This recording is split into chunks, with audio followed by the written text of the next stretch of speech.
আসসালামু আলাইকুম। চলে আসলাম আবার একটা নতুন রেসিপি নিয়ে। আজকের রেসিপিটি হচ্ছে খাস্তা ডালপুরি। কিভাবে খুব সহজে বাসায় এই খাস্তা ডালপুরি তৈরি করা যায় সেই রেসিপিটি আপনাদের সঙ্গে শেয়ার করতে এসেছি।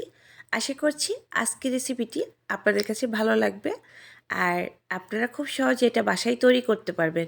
তো চলুন দেখে নিই এই খাস্তা ডালপুরি বানাতে আমাদের কি লাগছে। এখানে একটা পাত্র নিয়ে নিয়েছি আর তার ভিতরে মুসুরের ডাল দিয়ে দিলাম হাফ কাপ পরিমাণ। আর এই ডালটাকে এখন আমি সুন্দর করে ধুয়ে নেব এভাবে চটকে চটকে, কারণ ডালের ভিতর অনেক ময়লা থাকে।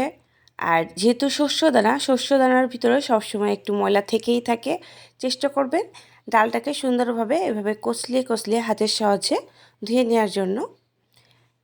এটাকে এবার আমি আরও কয়েকবার ধুয়ে নেব যতক্ষণ পর্যন্ত একটা ফ্রেশ পানি না বের হয়। এবার এটাকে পরিমাণ মতো পানি দিয়ে এটাকে ঢেকে রাখবো 10 মিনিটের মতো, যাতে করে একটু নরম হয়ে যায়। 10 মিনিট হয়ে গেছে, এখন ডালটা অনেকটাই ফুলে উঠেছে, দেখতে পাচ্ছেন নিশ্চয়ই। তো এ পর্যায়ে আমি পানিটা ফেলে দিয়ে ডালটাকে সেদ্ধ করতে দিব। চুলাতে কড়াই বসিয়ে দিয়েছি আর তার ভিতরে আমি সমস্ত আগে থেকে ভিজিয়ে রাখা ডালগুলো দিয়ে দিচ্ছি। এবার এর ভিতরে দিয়ে দিচ্ছি লবণ স্বাদ মতো, হলুদের গুঁড়া দিয়ে দিচ্ছি হাফ চা চামচ পরিমাণ, আর এখানে পানি দিয়ে দিচ্ছি 2 কাপ পরিমাণ।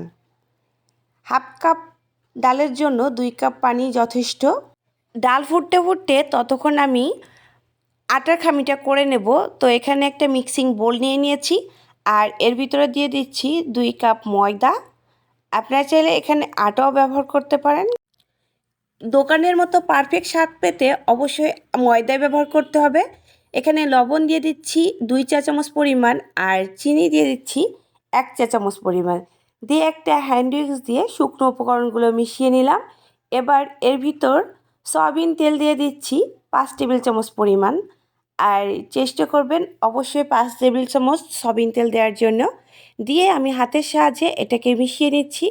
মাখতে মাখতে এক পর্যায়ে একটা দলা মুঠ করে দেখবেন যে এটা সহজে ভাঙছে না, একটুখানি দেরি হচ্ছে, তাহলে বুঝতে পারবেন যে খামিটা সুন্দরভাবে পারফেক্ট হবে। এবার এর ভিতরে পানি নিয়ে নিচ্ছি হাফ কাপ পরিমাণ। আমার এখানে পানি লেগেছে হাফ কাপ পরিমাণ পানি আর 1 টেবিল চামচ পানি। তো এই রেশিওতেই আমার এটা খামিটা হয়ে গেছে, কারণ যেহেতু এটা খাস্তা ডালপুরি আর পুরির যে খামিটা হয় সেটা একটু শক্তই হয়ে থাকে। আপনি একটা আঙ্গুল দিয়ে দেখবেন যে ওই আঙ্গুলটা বা যে ছিদ্রটা সে বাউন্স করছে না, মানে গর্তটা আবার আগের জায়গায় আসছে না, তাই বুঝতে পারবেন যে এটা ঠিকমতো হয়েছে। এবার এটা রেস্টে রেখে দিচ্ছি 10 মিনিটের মতো। আর এ পর্যায়ে এসে আমার ডালটাও হয়ে গিয়েছে আর আপনাদের সঙ্গে শেয়ার করছি। দেখুন এখানে অন্য একটা পাত্রে সয়াবিন তেল নিয়ে নিলাম 2 টেবিল চামচ পরিমাণ আর এর ভিতরে রসুন কুচি দিয়ে দিচ্ছি 1 টেবিল চামচ পরিমাণ। রসুনটা যখন একটু কালার চলে আসবে তার ভিতরে পেঁয়াজ দিয়ে দেবো 1/4 কাপ পরিমাণ। দিয়ে আবারও একটু নেড়েচেড়ে নিব। এ পর্যায়ে যখন এটা ব্রাউন কালার চলে আসবে তখন এর ভিতরে আগে থাকতে সেদ্ধ করে যে ডালটা রেখেছিলাম এবার সেই ডালটা এর ভিতরে দিয়ে দেবো।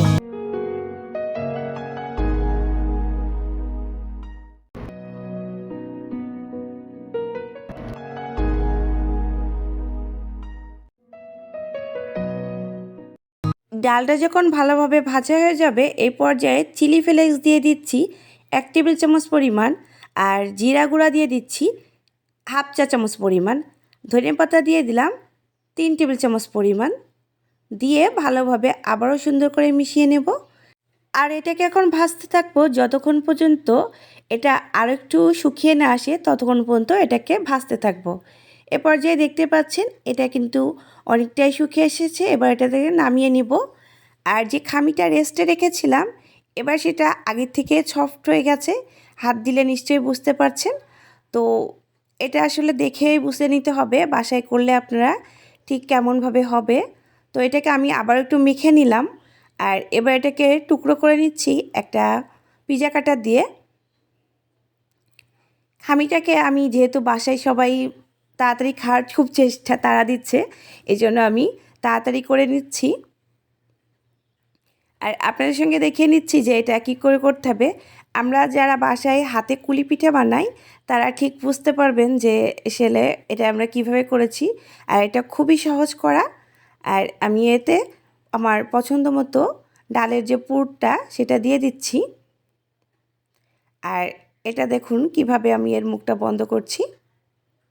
ভালোভাবে লক্ষ্য করলে বুঝতেই পারবেন যে এটা কিভাবে বন্ধ করেছি।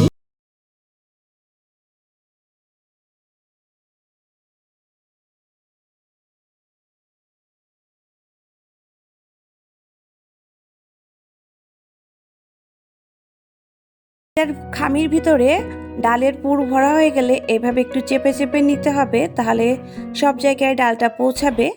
আর আমি বাকিগুলো এইভাবে করে নেব। তো সময় স্বল্পতার কারণে সবগুলো দেখাচ্ছি না, আমি ভিডিওটা একটু টেনে টেনে দেখিয়েছি। তো আপনারা এগুলো দেখে আসলে করতে করতে বুঝে নেবেন আমি বাসায় এত পরিমাণ ডাল পুরি বানাই বিকালের নাস্তায়।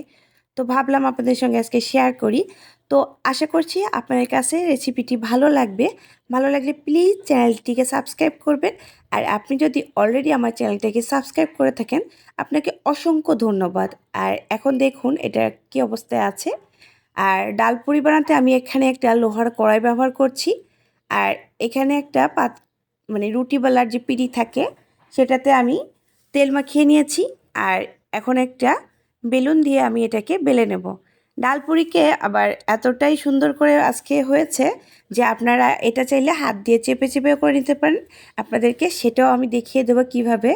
তো এখানে আমি এটা বেলুন দিয়ে বেলে নিচ্ছি। অনেক চেপে চেপে বেলবেন না, কারণ যেহেতু এর ভিতরে ডাল আছে এটা ফেটে যাবে।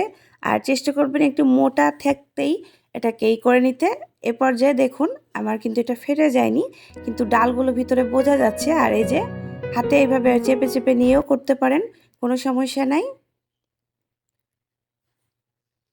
এই যে দেখুন হয়ে গেছে। এবার আমি সমস্ত ডাল পুরিগুলো একে একে ভেজে নেব। তো এখানে আমি আগেও কয়েকটা ভেজে নিয়েছি, যেহেতু পাশে আরও সবাই লোকজন আছে, বাচ্চারা আছে, বারবার খেতে যাচ্ছিল। তো আমি এই জন্য আগে কয়েকটা ভেজে নিয়েছি। আর দেখতে পাচ্ছেন এপাশ ওপাশ দুটো পাশই সুন্দরভাবে ফুলে উঠেছে। তো বাকিগুলো এইভাবেই সব আমি ভেজে নেব এক এক করে। তো আজকের রেসিপিটি আপনার কাছে যদি ভালো লেগে থাকে তো আপনি চাইলে আপনার ফেসবুকে কিংবা আপনার ফ্রেন্ডস এবং ফ্যামিলির সঙ্গে শেয়ার করতে পারেন। আর আপনি চাইলে আমার চ্যানেলের পাশে থেকে আমার নতুন বন্ধু হতে পারেন। আজ এই পর্যন্তই, সবাই ভালো থাকবেন। আসসালামু আলাইকুম। দেখা হবে নতুন কোনো রেসিপি নিয়ে। আল্লাহ হাফেজ।